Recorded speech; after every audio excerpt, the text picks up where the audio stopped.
우리 함께 찬양합니다. 모든 것 아시는 주님. 모든 것 아시는 주님, 나의 맘에 연약함 보시고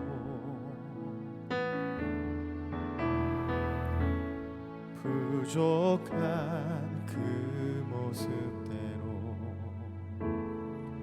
주님 마음에 새겨주시네. 주님께 토로한 마음, 주님께 토로한 마음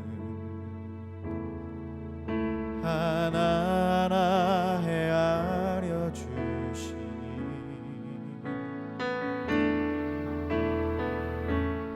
그 마음 그 아픔들을 주님 손으로 품어주시네. 거친 길 위를 걸어갈 때도 험한 산이 앞을 막아도 빛 대신 주님의 두 손이 나를 붙드네. 주의 마음이 닿은 내 삶에 점인 슬픔을 씻으시는 주님을 찬양, 주 이름을 찬양하네. 모든 것 아시는 주님, 모든 것 아시는 주님, 나의 맘에 연약함 보시고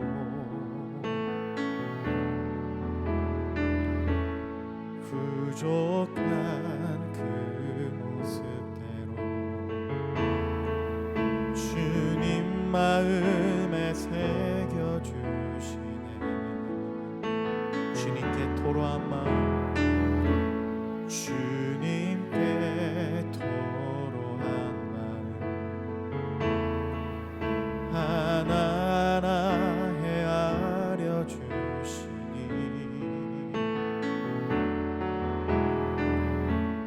그 마음 그 아픔들을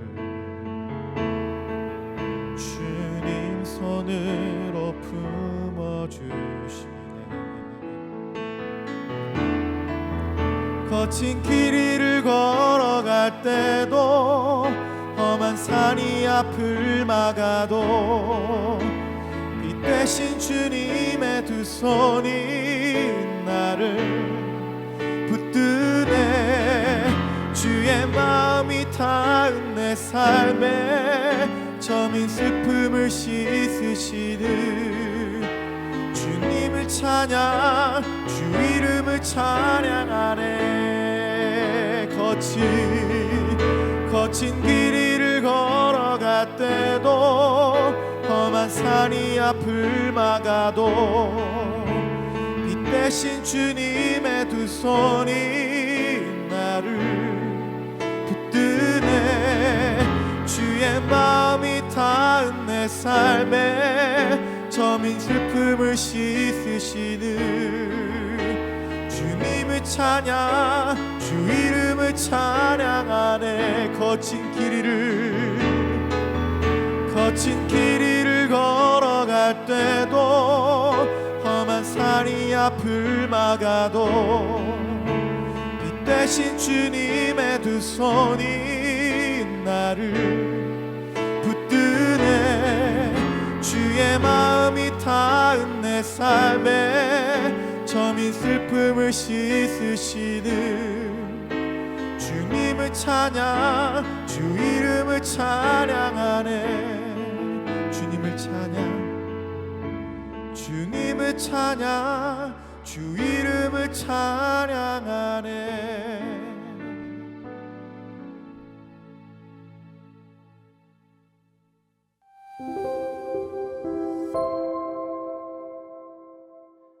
자, 드디어 이제 에스더 10장 마지막까지 왔습니다. 오늘은 딱 3절밖에 안 되죠. 자, 지난 시간들을 쭉 훑어보시면 에스더서를 통해서 우리는 역사적 배경 속에 마치 한 편의 사극을 보는 것 같은 그런 전개 과정들을 살펴보았습니다. 자, 사실 에스더서를 바라볼 때 여러 접근법들이 있는데 오늘 저는 좀 더 정말 성경이 왜 이렇게 기록되었을까를 한번 살펴보는 의도로서 지난 우리가 9주 동안 살펴보았습니다. 자, 오늘은 이제 마지막으로 상생의 길로 가는 길, 그것을 제목으로 오늘 10장 3절을 살펴보도록 하겠습니다. 아하수에로 왕을 보고 있으면 여러 생각을 하게 하죠. 괴팍하기도 하고 오만하고 굉장히 감정적인 권력가였습니다. 에스더서에서 모두가 성장하고 깊어지고 변화하고 정말 뭔가 새로운 어떤 그 삶의 자리를 향해 나아가는 모습을 발견하죠. 모르드게가 에스더가 성장해가는 모습, 성장 드라마를 보는 것 같은 그런 모습이죠. 그런데 끝까지 달라지는 게 없는 사람이 아하수에로 왕이죠. 자, 그런데도 놀라운 것은 사람은 별로 달라진 게 없는데 그에 대한 평가가 마지막에 달라지고 있는 것을 봅니다. 이유가 뭔지 같이 한번 좀 살펴보도록 하겠습니다. 자, 먼저 아하수에로 왕은 정말 오판에 드리블을 했는데 여러분 이게 정말 단독 드리블이기만 했을까요? 아하수에로 왕은 근본적으로 오판을 한 것은 그의 문제입니다. 근본적으로 괴팍하고 오만하고 감정적인 그 성품을 가진 성격이 결국 그를 오판의 길로 가도록 만들었던 거죠. 자, 권력은 합리성이 아니라 불합리성에서 나오고 권력은 겸손함이 아니라 오만함에서 나온다라고 하는 그런 어떤 생각을 가진 사람답게 말하고 행동했습니다. 하지만 아하수에로의 모습은요, 또 보고 있으면 스스로 뭔가를 진중하게 고민해서 판단하고 결정하는 모습을 찾을 수가 없어요. 1장에서 와스티를 폐위할 때도 그랬고 유대인을 죽이는 조서를 내릴 때에도 그랬고 하만을 죽일 때에도 그랬고 측근들의 말을 들으면서 매우 얇은 귀를 가지고 즉흥적으로 감정적으로 결단하는 모습을 많이 보았습니다. 여러분 이건 열린 귀를 가진 지도자의 모습이 아니라 진짜 얇은 귀를 가진 지도자의 한심한 모습이었죠. 여러분 오만한 사람들은요 귀가 닫혀 있는 상태, 이 닫힌 귀만 가지고 있는 것이 아니라 놀랍게도 오만한 지도자는 얇은 귀를 가진 사람들이 많다는 걸 보게 되죠. 감정적이고 괴팍하고 굉장히 오만한 지도자가 자기 멋대로 하는 것처럼 보이지만 사실은 소수의 측근에게 놀아나는 사람인 경우가 의외로 많다는 것을 보게 되어집니다. 도원결의 사명제와 같이 유비 관우 장비와 같은 그런 어떤 정말 형님 동생과 같은 진득한 관계가 아니라 오히려 이익관계에 의해서 모여있는 측근 정치는 사람을 오판으로 몰아가는 지름길이라는 걸 보여주게 되죠. 자, 그런 점에서 아하수에로에게는 도대체 어떤 측근들이 있었을까요? 아하수에로와 함께 했던 사람들은 이 에스더서에서 주로 첫 번째 가장 대표적으로 많이 나오는 것은 내시들이었습니다. 내시들은 그의 눈이었고 귀였고 손과 발이었죠. 그런데 그들은 오히려 왕의 눈을 멀게 하고 왕의 귀를 멀게 하고 그리고 왕의 손과 발이 된 것이 아니라 왕의 손과 발을 꽁꽁 묶어버린 그런 사람들이었던 걸 보게 됩니다. 참 놀랍게도 이 내시들은 왕을 위해서 존재한 사람들이 자신들을 위해 왕이 존재하게 만든 사람들로 변질되어 버렸던 거죠. 그렇죠. 왕을 위해 있어야 할 사람들이 우리를 위해 왕이 있게 하라 하는 것이 돼버린 거죠. 그래서 왕비를 제거했다가 필요한 왕비를 뽑았다가 하만 편을 들었다가 하만을 죽일 방법을 알려주었다가 일관성 없이 보이는 이들의 행동과 모습은요 사실은 일관성을 가진 것입니다. 철저하게 자기들의 이익을 위해서 모든 상황을 이용하고 있었던 거죠. 그들에게 있어서 왕은 목적처럼 보이지만 수단에 불과한 사람들이었습니다. 그리고 아수에로 왕과 함께 했던 두 번째 측근은 대표적인 하만이죠. 하만은 내시들과는 좀 달리 왕과 개인적인 친분과 특별한 관계를 형성하는 일에 에너지를 쏟았던 사람입니다. 즉, 왕을 사랑하는 사람, 왕을 이용하기보다는 왕을 위해서 정말 열심히 하려고 했던 사람이기는 했습니다. 하지만 그는 왕을 독점하고 싶어 했어요. 총리지만 그는 페르시아를 위해서 존재한다는 생각을 하지 않고 페르시아를 위해서 존재하기보다는 오로지 왕과의 관계에만 집중을 하는 거죠. 어쩌면 아수에로에게도요, 부담스럽기는 한데 싫지 않은 좀 어그레시브한 팬클럽 회장 같은 그런 느낌을 줬을 겁니다. 하만은 페르시아를 위한 시간을 쓰는 것보다 왕과 독대하고 개인적으로 친밀한 시간을 갖는 것을 선호했고, 왕과 오랜 시간을 보낼수록 자신이 존귀하고 높아진다라는 생각을 한 거죠. 왕이 될 마음 없습니다. 그러나 왕과 특별한 관계를 통해 권력의 2인자만 되면 된다라는 식의 생각이 강했던 거죠. 문제는 뭐냐? 오른팔은 나 하나면 되고 왕의 후광을 얻은 것만큼 자신의 감정과 기분을 위해 페르시아의 건국 이념을 무너뜨려도 내가 하고 싶은 일은 왕을 등에 업어서 마음껏 하고 싶어 하는 그런 사람이었습니다. 공동체를 사랑하지 않고 왕만 사랑한 사람, 그리고 자기를 위해 사는 것이 또 왕을 위한 것처럼 착각하는 사람. 그래서 하만은 가장 아수에로 왕에게 달콤한 유혹이 되었던 것이죠. 그런 하만으로 인해 아수에로는 최악의 결정을 하게 되었던 거죠. 자, 그런데 이런 아수에로 왕에게 세 번째 부류의 사람들이 나타났습니다. 바로 에스더와 모르드게였습니다. 이들은 보이는 왕에게 충성을 다하지만 그러나 근본적으로는 보이지 않는 왕이신 하나님에게 충성을 다하는 사람들이었습니다. 왕을 사랑하고 왕을 위해 충성하지만 그들은 왕만 섬기는 이들이 아니라 하나님을 섬기는 백성들이었다는 거죠. 그래서 하나님을 섬기는 백성들이었기 때문에 그들은 왕만 사랑하고 섬기는 것이 아니라 백성과 페르시아를 섬기며 국가 공동체를 사랑으로 품었던 사람들이었다라고 말할 수 있겠습니다. 그렇습니다. 보이지 않는 하나님에게 충성하는 사람이요, 보이는 지도자에게도 진실한 충성을 하는 거죠. 보이지 않는 하나님 나라에 대한 헌신을 하기에 그들은 페르시아를 살리는 길, 유대 백성을 살리는 길을 하나로 잘 정리해서, 그래서 왕을 사랑하는 것만큼 백성들을 사랑하고 왕을 사랑하는 것만큼 페르시아를 가슴에 품어서 그들이 부르짖으며 나아가서 공동체를 바로 살리는 일을 했던 것이죠. 그 순간 왕과의 불편해질 관계를 각오하고서라도 이것이 참되게 본질적으로 왕을 위한 길이라는 것을 알았던 사람들입니다.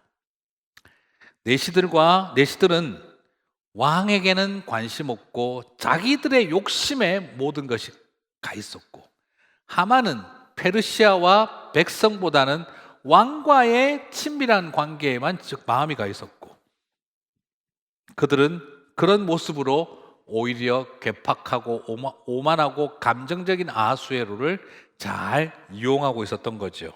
하지만 에스더와 모르드게는 그의 오만과 괴팍한 성품을 극복하고 나라와 백성을 살리는 일에 위험을 무릅쓰는 길을 선택했습니다.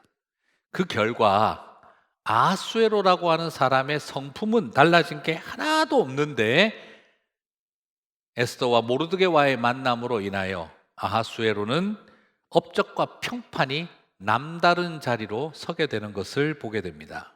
자, 어떻게 달라지는지 한번 볼까요? 자, 여러분, 솔직히 1장에서 8장까지는요, 아수에로 왕은요, 우리가 봐도 어떻습니까? 이 잘난 도련님 같은, 한마디로 좀, 죄송합니다. 이런 표현을 써서 찌질했습니다.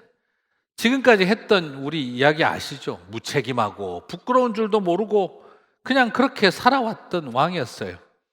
하나도 달라진 게 없습니다. 끝까지 그 모습 초지일관이었습니다. 하지만 에스더와 모르드게와의 만남 이후 9장부터는 가장 페르시아를 페르시아답게 만드는 왕으로 탈바꿈하게 됩니다. 하만에게 이용당했다고 해도 자신이 저지른 바보 같은 짓이 오히려 신의 안수가 되며 페르시아의 모든 사람들을 기쁘게 한 것이지요. 그렇다고 그 덕택에 그는 그냥 결국 용병술이 좋은 사람으로 그냥 되어져 버렸습니다. 누구 덕택입니까? 모르드게와 에스더 덕택인 거예요. 하지만 그렇다고 해서 여러분이 이미 다 알고 있지만 모르드게가 아랫사람을 잘 쓰는 용병술이 뛰어난 사람이었습니까? 탁월한 리더로 사람 쓰는 능력이 대단한 사람이었나요? 그런 것도 아닙니다. 여기서 우리는 뭘 바라보느냐면 아수에로는 정말 꼭두각시 같은 왕에 불과했던 거지요. 그러면 이게 바로 뭐냐면 하나님이 만들어 가시는 역사 앞에 있을 때 이런 어설프고 찌질한 사람도 역사에서 평판받는 왕이 될 수 있구나 하는 걸 보게 되는 겁니다. 즉 하나님의 보이지 않는 손으로 역사하신 그 은혜로 인하여 에스더와 모르드게를 만난 덕택에 그는 소위 성공한 왕이 되는 것이지요. 하나도 달라지지 않았지만 하나님의 섭리로 주변 사람들이 달라지자 그는 다른 평가를 받게 됩니다. 실제 10장에서는 1절, 2절에서 어떻게 그를 평가합니까? 아수에로 왕이 그의 본토와 바다 섬들로 하여금 조공을 바치게 하였더라. 어떻습니까? 아수에로 왕의 영향력이요, 그 작은 섬에까지, 본토만이 아니라 흩어진 주변의 작은 섬까지 영향력이 미쳐지고 국가적인 부국 강병을 할 수 있는 토대를 그렇게 하는 자리에 있었다는 거죠. 그리고 2절, 왕의 능력 있는 모든 행적과, 참 놀랍습니다. 왕의 능력 있는 모든 행적과 모르드게를 높여 존귀하게 한 사적이 메대와 바사 왕들의 일기에 기록되지 아니하겠느냐 하였느냐. 모든 제국으로부터 조공을 받고 경제적인 부강을 누린 왕이고, 그리고 제2인자인 모르드게를 높여 존귀하게 한 왕이고, 그리고 능력 있는 행적이 기록되었다라고 해요. 여러분 참 놀랍습니다. 자, 뭐라고 평가하고 있다고요? 능력 있는 행적. 그리고 또 역사에서 총리 대신급을 이렇게 높여준 왕이 또 있겠습니까? 자, 이걸 보고 있으면요 어떤 느낌이 들죠? 아수에로는 아랫사람의 뛰어남을 높여줄 뿐만 아니라 세상에서 능력 있는 행적도 가진 사람. 이건 그냥 다 잘한 겁니다. 다 잘한 거예요. 왕이 탁월한 것이 아니라 우리는 지금 잘 알고 있습니다. 아수에로의 탁월함이 아니에요. 자기가 모르드게를 잘 높여준 거겠습니까? 모르드게가 아수에로를 잘 도운 거죠. 우리는 지금 돌아가는 모양을 보면 다 알고 있습니다. 이게 아수에로의 공적이 아니라, 왕의 공로가 아니라 모르드게의 공로라는 거죠. 결국 무슨 말입니까? 모르드게와 에스더의 성숙함과 탁월함이 그 찌질한 왕으로 하여금 이런 평가를 받게 했다라고 말할 수 있는 거죠.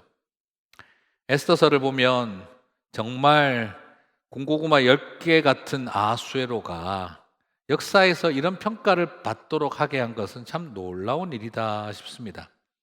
모든 것이 하나님 은혜였죠. 그렇습니다. 왕은 달라진 게 없는데 함께 했던 사람들이 좋은 아내를 만나고, 그리고 또 좋은 정치적 동반자를 만나고 나니 왕의 업적과 평판이 바뀐 거죠.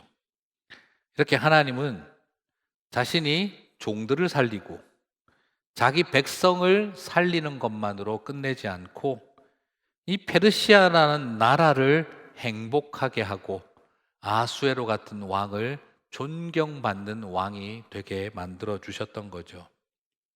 보이지 않는 하나님은 이렇게 상생의 길을 열어주심으로 하나님이 여전히 세상을 다스리고 계신 것을 보여주고 있습니다.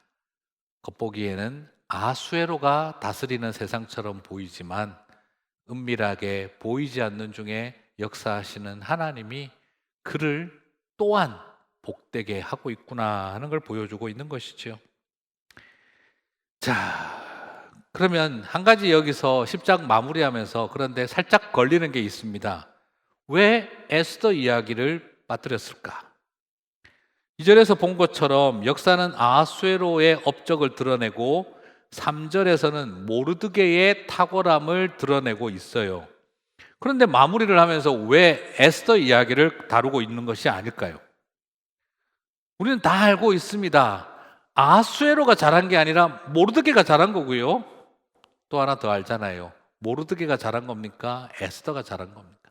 에스더가 잘한 거잖아요. 그런데 의도적으로 에스더서 10장은 아수에로를 맨 먼저 내세우고 모르드게를 그 다음으로 내세웁니다. 그러면서 에스더 이야기를 빼버리는 채 생략을 해버리고 있어요. 왜 그러셨을까요? 여러분, 마무리는 남자들이 다 하는 것 같지만 이 성경은 모르드게서가 아니라 에스더서인 것을 기억하실 필요가 있습니다. 역사는 남자들이 다 쓰는 것 같고 믿음의 이야기는 남자 성도들의 이야기인 것처럼 보이겠지만 사실은 그들의 이야기가 아니라 에스더의 이야기였다는 것을 다시 기억할 필요가 있습니다. 주인공이 빠져버린 마무리는 우리에게 무엇을 보여주기 위함일까요?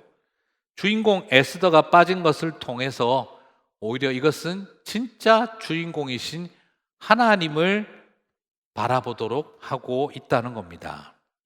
에스더가 빠진 마무리는 역설적이게도 에스더가 주인공인 것을 드러내고 있지요. 이 문학적인 기법으로 하나님이 보이지 않는 에스더서는 실질적으로 하나님이 주인공이라는 것을 다시 한번 시위하는 것과 같습니다. 그들이 다 한 것처럼 보였지만 에스더가 한 것이고 그들이 다 한 것처럼 보이지만 하나님이 하신 일이다라는 것을 웅변하고 생략 속에서 웅변하고 있다는 것입니다. 자, 이제 에스더서를 마무리하면서 세상 속에 살아가는 성도의 삶으로서 에스더서를 다시 한번 생각해 봅니다. 보이지 않는 하나님에게 충성하는 삶이 얼마나 이 세상에서 우리를 힘있게 살게 하는지를 보여줍니다.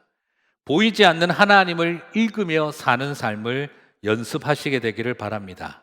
그래서 보이지 않는 왕에게 순종할 수 있는 삶이 얼마나 위대한 삶인지를 깨달아 알았으면 좋겠습니다. 내가 죽을 각오를 용기를 다하지만 나보다 더 크게 역사하시는 하나님을 보실 수 있게 되기를 바랍니다. 그래서 세상 속에서 부르를 불임으로 만들고 우리를 살릴 뿐만 아니라 세상을 살리며 모르드게를 높일 뿐만 아니라 아수에를 높이는 상생의 길을 걸어가게 하시는 하나님을 바라보면서 잠시 우리가 다 했지만 마무리에 빠져주는 넉넉한 여유를 가지고 하나님을 보는 눈을 갖는 저와 여러분이 되시기를 주님의 이름으로 축복합니다.